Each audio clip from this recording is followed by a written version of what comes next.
Good morning. It is 7:13 a.m.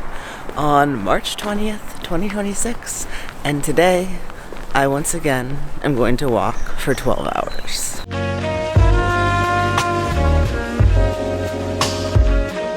This one is a special one because it is the vernal equinox, which means that it's the first day of spring and that the day and night are almost exactly 12 hours apart. The actual technical equinox varies place to place based on latitude. So the technical equinox in Portland was actually 3 days ago on the 17th. That's when the day and night were both exactly 12 hours.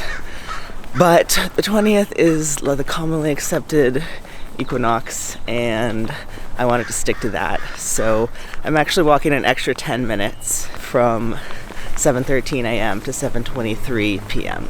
But I'm doing it. I'm doing the extra 10 minutes. If you saw my last 12-hour walk, you'll recall I didn't really have a plan, or if I did, I very quickly deviated from it.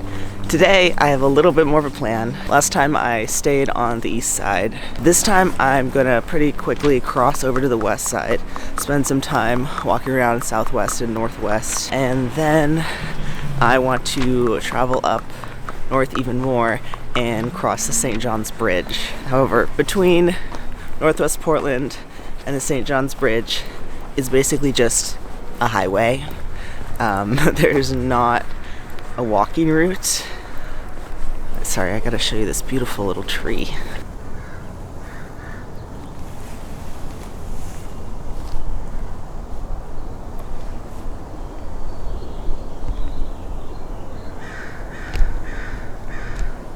So basically there's not a pedestrian route up to the St. John's Bridge from the west side, as far as I can tell. So what I'm thinking about for that little 5-mile stretch is possibly trying to hitchhike, which I've never done before. But it sounds kind of fun, and I don't know. Maybe I have too much faith in the world, but I feel like I could pull it off. As with last time, the goal here is not to walk the fastest or the furthest, but basically just to be outside and moving my body and exploring this city that I love. It's also a totally different season than it was last time I did this. I did this almost exactly 6 months ago in September, which was dry, end of summer. Everything had bloomed and was starting to wither. And now it is a beautiful Portland spring. Something I love about spring in Portland is that I feel like it lasts a really long time. Something is blooming continuously from honestly February through June. Okay, it's very peaceful out now, and I want to stop talking to the camera and just enjoy it. So come with me.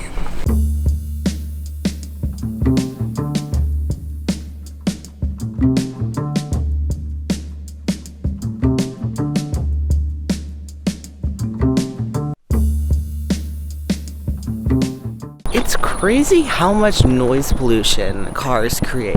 I'm still 20 blocks from the freeway, and I can just hear it like the ocean, but it's pollution. My car broke down last summer, and it was going to be not worth it to fix it, so I got an e-bike, and I've been biking and busing for the past 9 months. And I didn't like cars before, but I really don't like them now. You can say, oh, that's the cost of living in the city or whatever. You're gonna hear cars and see cars, but I think we can design a city where it is not centered around cars, and it would be an awesome place to live.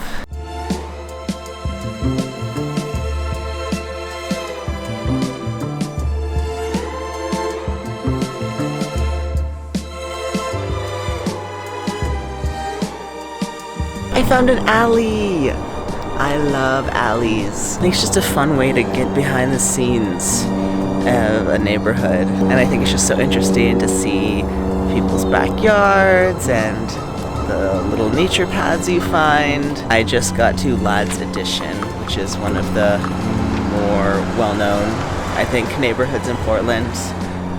They have famous little like rose gardens all throughout the neighborhood.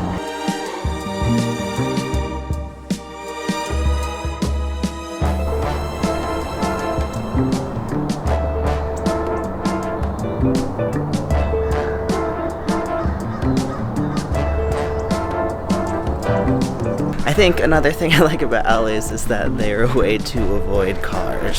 Some people like drive into the alleys to park their cars or whatever, but there's not traffic. We can give away so much space to cars. It sucks. This is actually just gonna turn into an anti-car tirade.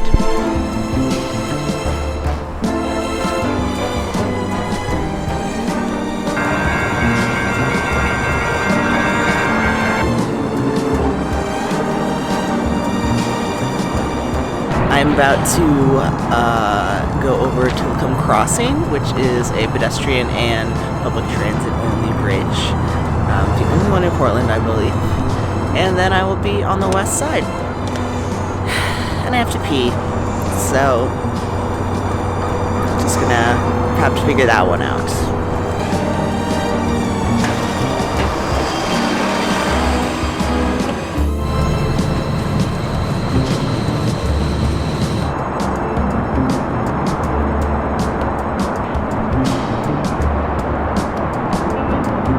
It is 9:20 a.m. I made it to the west side. We're going for 2 hours. I've gone 4 miles.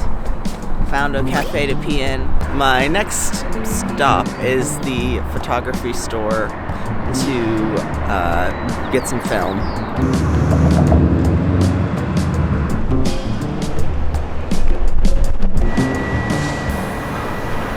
Alright, it's 3 hours in, 6 miles down. I'm in Southwest Portland, basically the heart of downtown. I went to the camera store and got some film, and now I'm on my way to a food cart to get some lunch.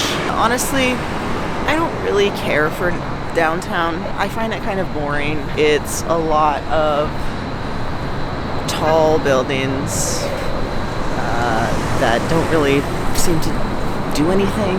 And then it's a lot of expensive restaurants and fancy hotels. Nobody I know really lives here or hangs out here, so I don't have a lot of reason to go here. It's also where you see like the most obvious wealth disparity usually, because a lot of unhoused people and just people who are down on their luck hang out around here, because it's also where most of the services are. But then it's also these like luxury apartments and amenities, so it's just really odd. This is Pioneer Courthouse Square. There's the Pioneer Courthouse. I guess stuff happens here sometimes, not really stuff I go to, but you can see on a Friday at 10 a.m. it's not that interesting. Generally, like, just in most cities that I visited, these are the least interesting places because they're curated to an outside audience. It's not what the people who live here have made for themselves. I mean, like, giant Nordstrom, never gonna go there. Wells Fargo, like Capital One Cafe, just shit like that. Not to say that there's nothing redeemable about downtown Portland. I do think there's a lot of interesting architecture. I'm just more of a neighborhood person. I think it's because of where I grew up. I didn't grow up in a big city, and we didn't have like a downtown like this. Yep. There's my food. I got this, it was called a bing. It was described as like a Chinese crepe pancake kind of thing, with egg and sauce and scallions, and I got the roast duck. So it smells delicious, and I'm starving. So let's eat.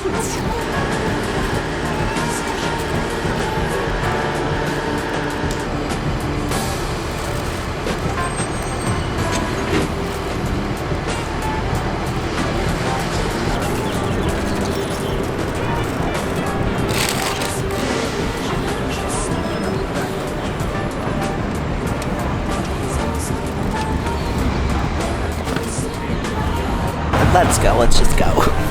I've also only lived in Portland since 2020, and actually I only lived there for a year, and then I moved away for 2 years to finish school, and then I moved back. And I've been told by people who have lived here for longer, usually older people, that the city, and I guess especially downtown, were hit really hard by COVID. Sometimes they'll bring up the protests from spring of 2020 in the summer after George Floyd was murdered by police. And they'll either say that it ruined downtown or just changed it and that it never really bounced back. It's kind of hard for me to judge because I don't know how much I believe that. I don't really want to like buy into the cynicism around that. And I do think it's part of a larger problem and pattern across major US cities, which isn't just because of COVID, but is kind of related to like late stage capitalist collapse, making a lot of places just less and less habitable for the average person. Like I said, it's steakhouses and hotels over here. Like what am I supposed to do with that? But I definitely don't feel like downtown Portland is dangerous or like a wasteland or anything. I'm not trying to feed into that narrative. I just think it's like not my taste and kind of boring to me, and that's the gist of it really. Actually, I remember eating really bomb nachos here several times in like 2020, 2021. So, Maya's Taqueria. If the nachos haven't changed, I highly recommend.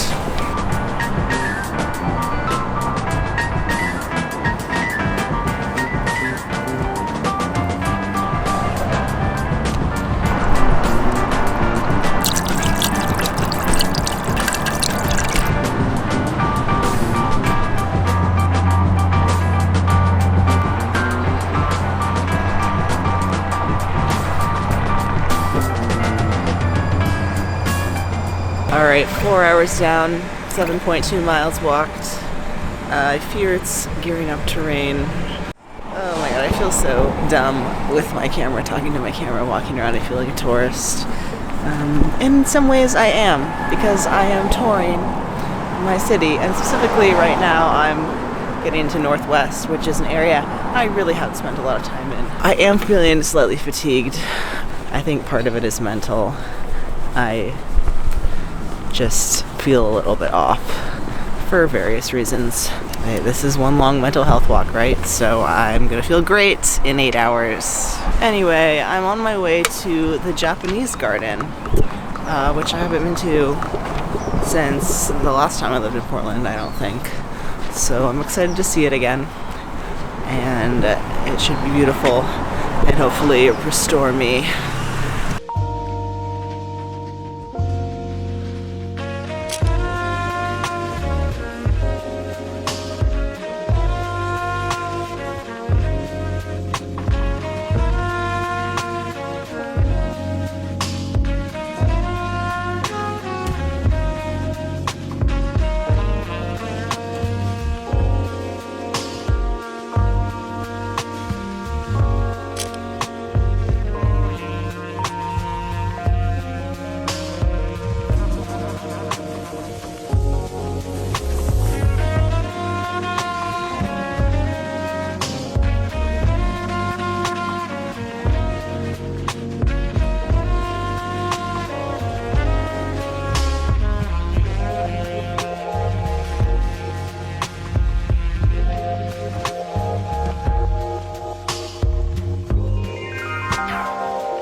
Well, the Japanese garden was lovely. Now I need to charge my phone.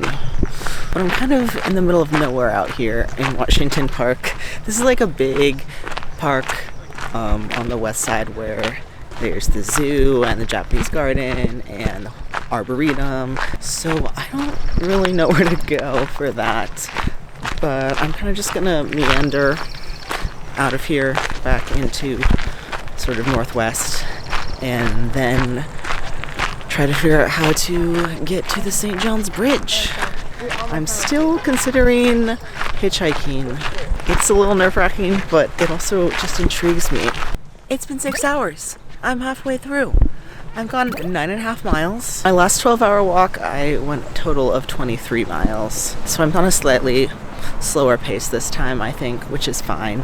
I just haven't been feeling like super gung-ho, I guess. So I've been trying to pace myself. And my feet are pretty sore. I'm gonna try to go to the Hillsdale Community Center, which is like a 1.5 miles from here, and maybe they'll be open and maybe I can use an outlet. At the very least I can sit in the park and eat a snack. 6 hours down, 6 to go.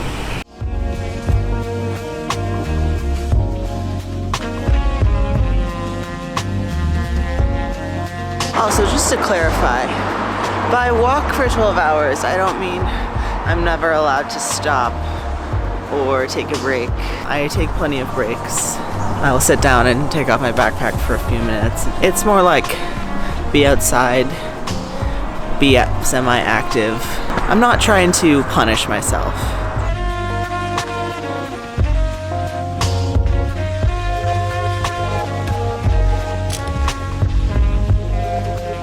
Being out here reminds me of when I was a canvasser for an environmental organization, and they would just drop us off in these affluent suburbs, and I would walk around just from door to door begging people for money. And I did not like doing that very much, but I did like being outside and walking around all day.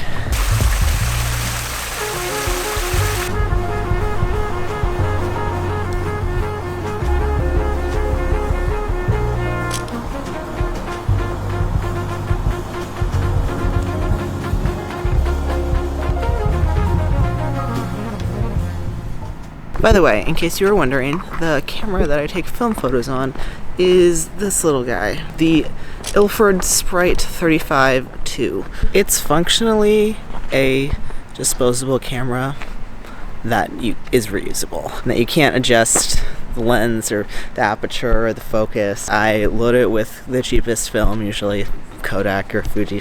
I like it because it's really light and portable, and the quality of the photos, you know, whatever, is not as good as it would be if it had a real nice lens, but they do have like a sort of dreamy quality to them that I like, and I'm not like enough of like a film nerd to want to invest in anything more at this time. It was like $30 or $40, and it was definitely worth it. Although honestly, the upfront price of the camera is one thing, but the recurring price of film photography is the constant having to buy film and then having to pay for it to be developed.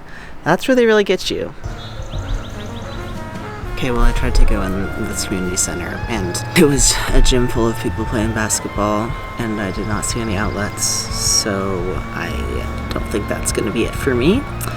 But I'm going to sit here and eat a little bit of my caprese.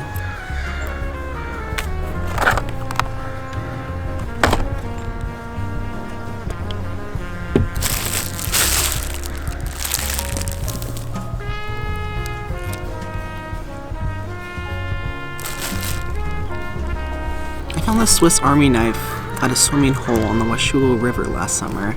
I guess it belonged to Brody. Sorry, Brody. And it has this cool little fish on it. It came in this little leather pouch. So, thank you, Brody.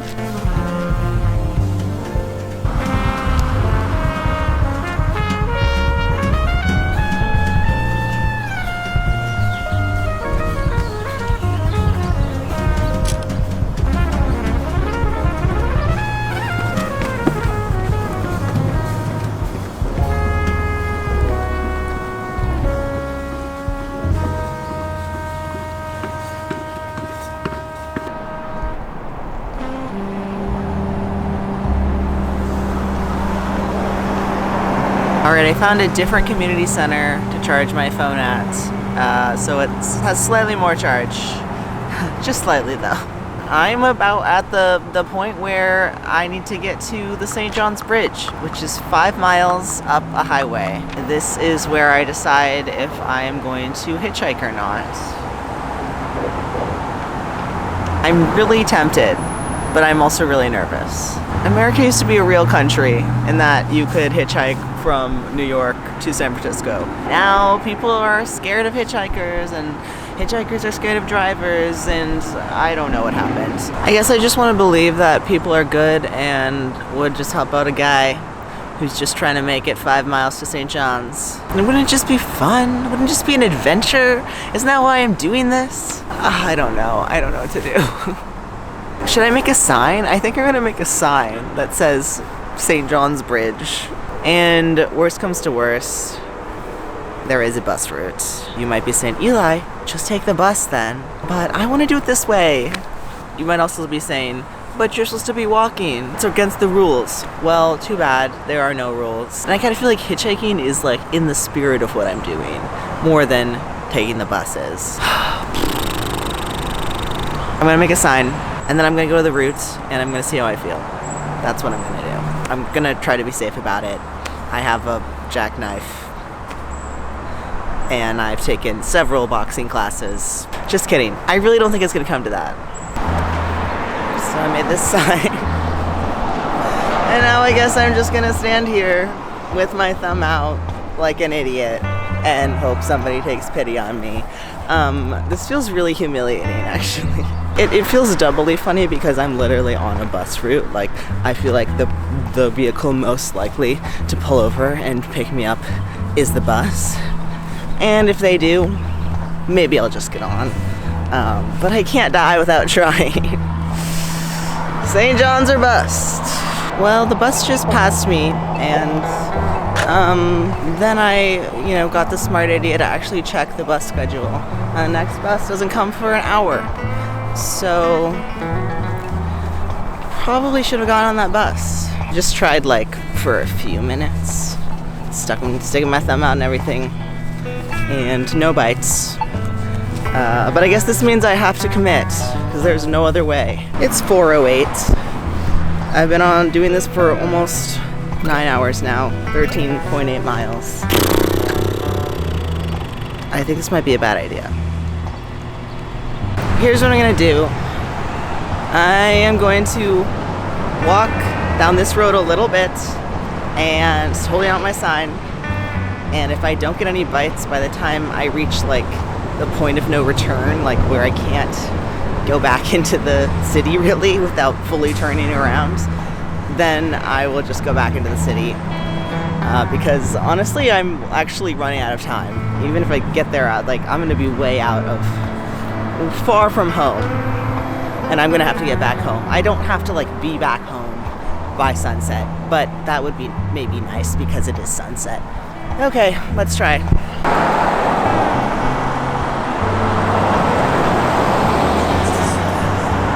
Well, that was a huge fail. I really wish I got on that bus, because I don't think I'm gonna make it to the St. John's Bridge. I think I'm gonna start meandering back towards home. I definitely have gotten to see some parts of Portland that I did not see before. So there's that. Onward.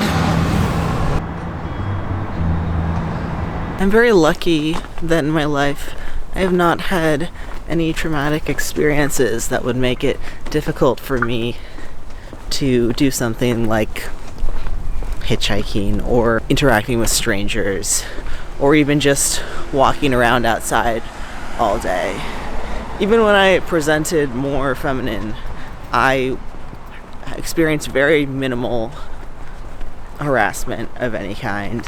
And I have my theories on why that was, but I haven't been primed to expect negative interactions with strangers or to feel unsafe being out on my own and going on adventures like this, which I'm very grateful for, and I wish more people had the privilege of experiencing. So yeah, if you're you're crazy, why are you doing that? I could never do that. Maybe you couldn't, and that was totally fair. And maybe I shouldn't be, and I just have an overinflated sense of nothing bad can happen to me because I've just been lucky. I'm in a very quiet little area of Northwest right now. It's nice, it's peaceful. The place I was walking earlier trying to catch a ride was not very peaceful or welcoming to pedestrians, which is part of the reason I decided not to go any further. I was like, I could just keep walking and walk to the bridge, but that would be like 4 or 5 miles on just pretty miserable terrain, and I'm not trying to be miserable. Would someone have picked me up? I don't know. Maybe not. When I did have a car, I would often drive by people waiting for the bus and I just wanted to offer them a ride. I just wanted to be like, hey, hop in, where are you going? I'll take you. But I never did because I thought it would be creepy. But now that I don't have a car and I'm one of those bus people, I often find myself thinking about how kind of selfish it feels that everybody has this individual aluminum bubble where they get to just block out the rest of the world and pretend everybody else doesn't exist. And connecting back to what I was saying before about how it felt humiliating to hold that sign on the side of the road and ask for a ride, that I feel is intentional. That's by design. That's how car culture and car infrastructure is designed to make you feel if you don't have a car or you're not driving. Pedestrians are supposed to feel humiliated and stripped of their dignity to encourage them to buy a car. Our individualist American culture suggests that if you don't own your own car and aren't entirely self-sufficient, that's humiliating. It's humiliating to have to ask for a ride or to ask for help. It's humiliating to be a pedestrian or a bus user, to rely on anybody but yourself. And of course, the cities are designed around you having a car, so if you don't have a car, it's humiliating because it's harder to get around. In not having a car, I have really struggled with feeling embarrassed to ask for rides because it feels like you're a burden, and that is by design, so that we continue to self-isolate and not share resources and connect with each other. In American culture, the car is this historic symbol of freedom.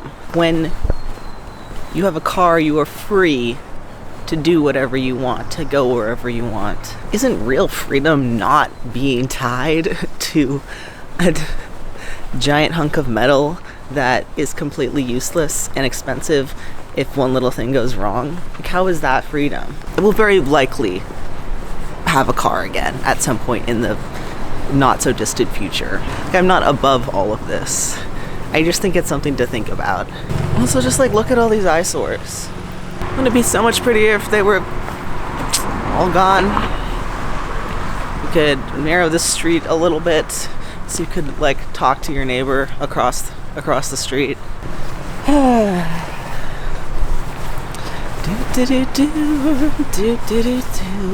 been out here for 10 hours. I've gone 16 miles. My feet hurt. That's the update.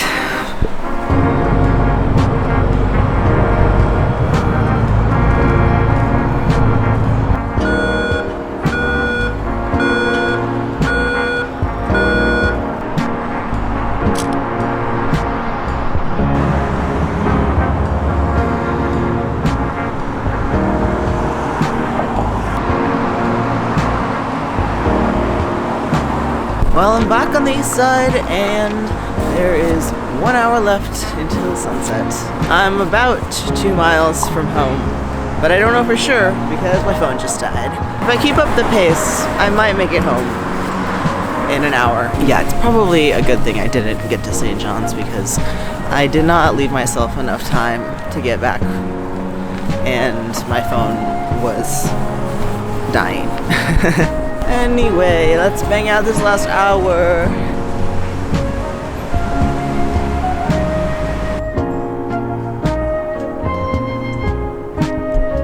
Fun fact, Portland streets, a lot of them still have these rings, these hitching rings from when there used to be horses on the streets instead of cars. You can see one right here. It's been there a long time. And because people in Portland are silly and like to have fun, they'll tie little toy horses to these hitching rings. So all around the city there are little ponies hitched to their post.